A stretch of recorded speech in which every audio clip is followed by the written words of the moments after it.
Top quality और consistent performance के लिए सिर्फ सिल्वर पंप। टॉप क्वालिटी और कंसिस्टेंट परफॉर्मेंस के लिए सिर्फ सिल्वर पंप, नाम याद रखना। माननीय प्रधानमंत्री श्री नरेंद्र मोदीजींनी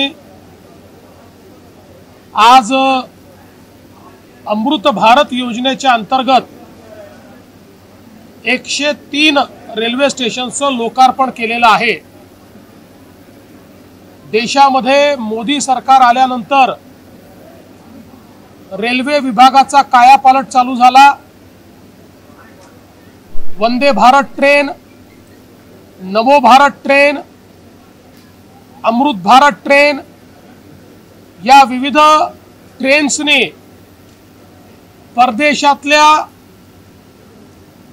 ट्रेन्सची अनुभूती सामान्य भारतीयांना दिली आणि भारतातही अतिशय स्वच्छ आणि वेगवान ट्रेन चालू शकते हे मोदीजींनी दाखवून दिलं। 34,000 किलोमीटरच्या नवीन लाईन्स या मोदीजींनी या 11 वर्षात टाकल्या, ज्या जर्मनी या देशाच्या एकूण नेटवर्कपेक्षा जास्त एवढ्या लाईन्स केवळ 11 वर्षामध्ये भारतामध्ये मोदीजींनी टाकलेले आहेत। याचाच एक भाग म्हणून एकाच वेळी देशातले 1000 रेल्वे स्टेशन पुनर्विकसित करून रेल्वे स्टेशनवर आधुनिक सोयी देणं आणि मोठे रेल्वे स्टेशन एअरपोर्ट सारखे सुंदर आणि सुसज्जित बनवणं, अशा प्रकारचा एक कार्यक्रम हातात घेण्यात आला होता। या अंतर्गत महाराष्ट्रातलेही 100 पेक्षा जास्त स्टेशन्स पुनर्विकसित होतात। त्यातल्या 15 स्टेशनचं पुनर्विकासाचं काम पूर्ण झाल्यामुळे आज त्याचं लोकार्पण झालंय, ज्याच्यामध्ये मुंबईतले 4 परेल, चिचपोकळी, माटुंगा आणि वडाळा रोड यासोबत कोकणातलं शहाड, त्याचप्रमाणे महाराष्ट्रातील Amgaon, Chanda fort, Deolali, Dhule, Savda, Lasalgaon, Murtizapur junction, Kedgaon, Lonand junction, Netaji Subhashchandra Bose Itwari junction अशा प्रकारचे 15 महाराष्ट्रातले रेल्वे स्टेशन्स त्याचा कायापालट होऊन त्याचा आज लोकार्पण झालेला आहे। आपल्याला कल्पना आहे, पुणे स्टेशन असो, नागपूर स्टेशन असो की छत्रपती शिवाजी महाराज टर्मिनस, जे मुंबईचं सगळ्यात महत्त्वाचं स्टेशन आहे, त्याचाही कायापालट चाललेला आहे। छत्रपती शिवाजी महाराज टर्मिनसला तर 2800 कोटी रुपये खर्च करून देशातलं सर्वात आधुनिक अशा प्रकारचं रेल्वे स्टेशन हे माननीय मोदीजी तयार करतायत। त्यामुळे रेल्वेचं बदललेलं स्वरूप आपल्याला पाहायला मिळतंय। आपल्या सबर्बन रेल्वेचे स्टेशन्स, त्यावर एस्केलेटर लावणं असेल, पिण्याच्या पाण्याच्या व्यवस्था असतील, स्वच्छतेच्या व्यवस्था असतील, इतक्या मोठ्या प्रमाणात इन्फ्रास्ट्रक्चरचं काम सामान्य भारतीयांकरता मोदीजींच्या माध्यमातून झालंय आणि आपली रेल्वे ही जगातल्या आधुनिकतम रेल्वेमध्ये आता सामील होते आहे। खरं म्हणजे मला असं वाटतं की याकरता देशाचे प्रधानमंत्री माननीय नरेंद्र मोदीजी यांना जेवढा धन्यवाद द्यावा तेवढा कमी आहे। मी महाराष्ट्राच्या वतीनं त्यांचे आभार मानतो आणि त्याचसोबत आज या उद्घाटन प्रसंगी देशाचा जो निर्धार मोदीजींनी व्यक्त केलेला आहे की आतंकवादाचं उत्तर मिळेल आणि ते युद्धाने मिळेल, भारत कुठल्या ॲटम बॉम्बला घाबरणार नाही, अशा धमक्यांना भीक घालणार नाही। आणि तिसरं सगळ्यात महत्त्वाचं त्यांनी सांगितलं की आतंकवाद फैलवणारे आका आणि त्यांचं सरकार यांच्यात फरक होणार नाही। केवळ आतंकवाद्यांची आका नाही, सरकारवरही कारवाई होईल। भारताचा निर्धार आणि नवभारताचा निर्धार हा मोदीजींनी आज आपल्या पुढे मांडलेला आहे। आज आदरणीय प्रधानमंत्री मोदी जी ने अमृत भारत स्टेशन अभियान के तहत भारत के 103 रेलवे स्टेशंस का कायाकल्प करते हुए उनको लोकार्पित किया है। इसमें 15 स्टेशन महाराष्ट्र के भी है, विशेषतः मुंबई के परेल, चिचपोकली, माटुंगा और वडाला रोड ये स्टेशन इसमें शामिल है। इसके साथ साथ कई अन्य स्टेशंस का भी विकास हुआ है। अकेले महाराष्ट्र में मोदी जी 100 से ज्यादा स्टेशंस का विकास कर रहे हैं और विशेष रूप से हमारा मुंबई का सबसे महत्वपूर्ण स्टेशन छत्रपति शिवाजी महाराज टर्मिनस, इसका कार्य 2800 करोड़ रुपया खर्चा करके मोदी जी संपन्न कर रहे हैं। जल्दी ही इसका भी लोकार्पण होगा।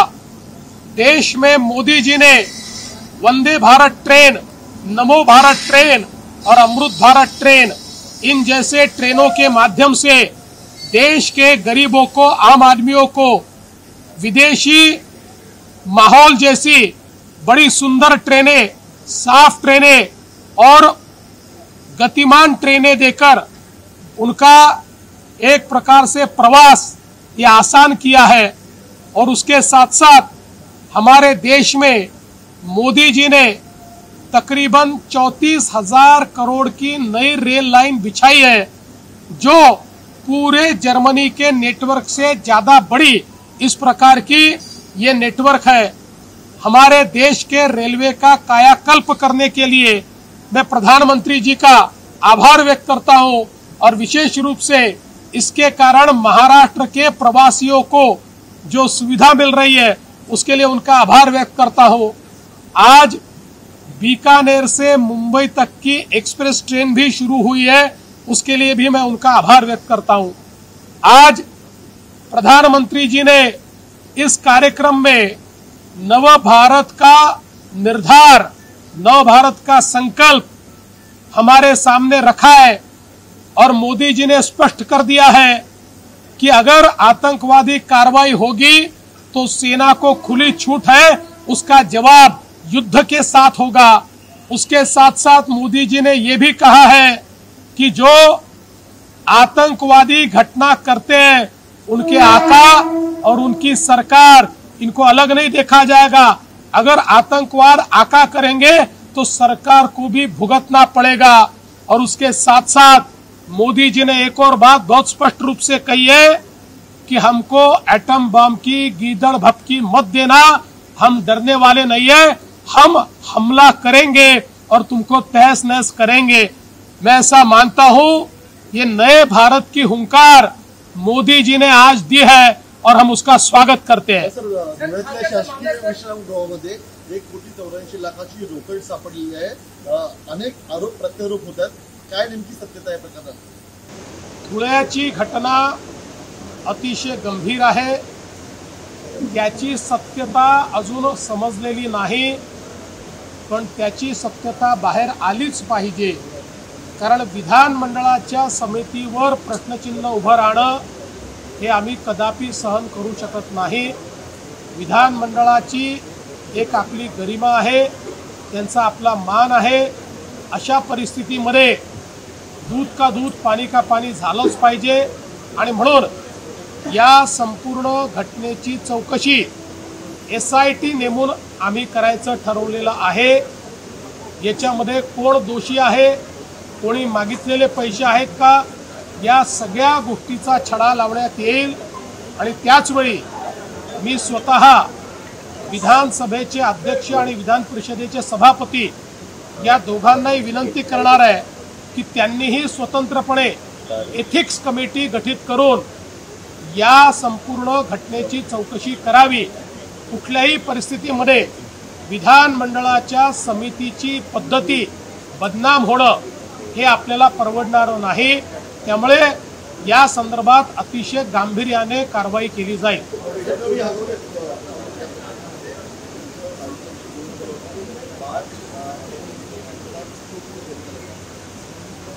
अतिशय दुर्दैवी अशा प्रकारची वैष्णवीची जी घटना आहे, एक प्रकारे मानवतेला काळीमा फासणारी ही घटना आहे।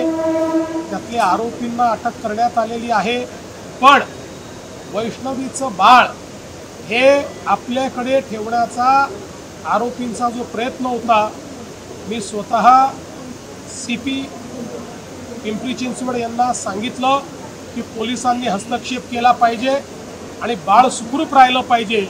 त्या दृष्टीनं पोलिसांनी हस्तक्षेप केलेला आहे आणि हे बाळ वैष्णवीची आई किंवा त्यांच्या घराला ते मिळालेलं आहे। आता ते बाळ वैष्णवीच्या वडिलांकडे म्हणजे आजोबांकडे पोचलेलं आहे।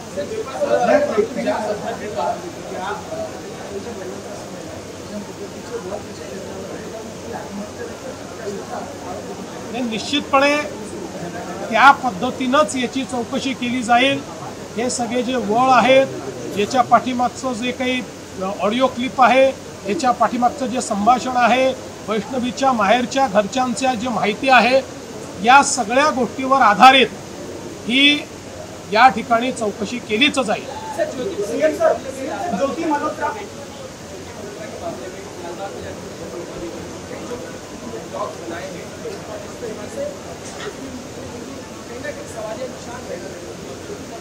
देखिए, इस प्रकार के लोग व्हाइट कॉलर बनकर किस प्रकार से देशद्रोह करते हैं, ये ज्योति मल्होत्रा के केस में हमको दिखाई पड़ता है। अब उसने कहाँ रीकी की है, ये धीरे धीरे ध्यान में आ रहा है और ऐसे और कौन लोग हैं इनको भी आइडेंटिफाई किया जा रहा है। भारत के खिलाफ जो भी साजिश करेगा, हम उनको छोड़ेंगे नहीं।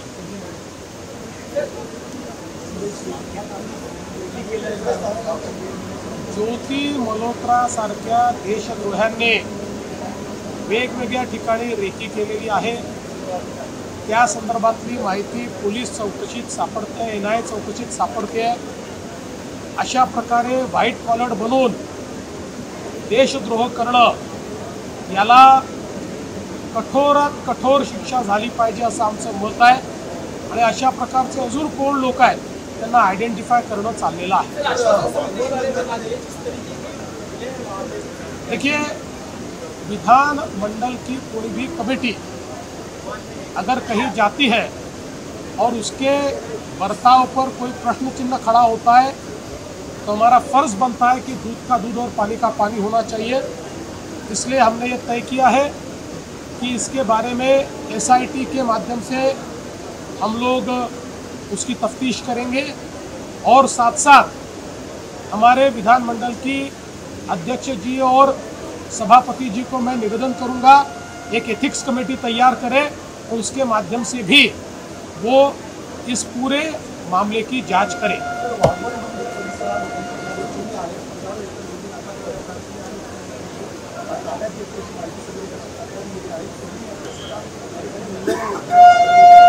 जिथे कायद्याचं उल्लंघन होईल त्या ठिकाणी कारवाई केली जाईल।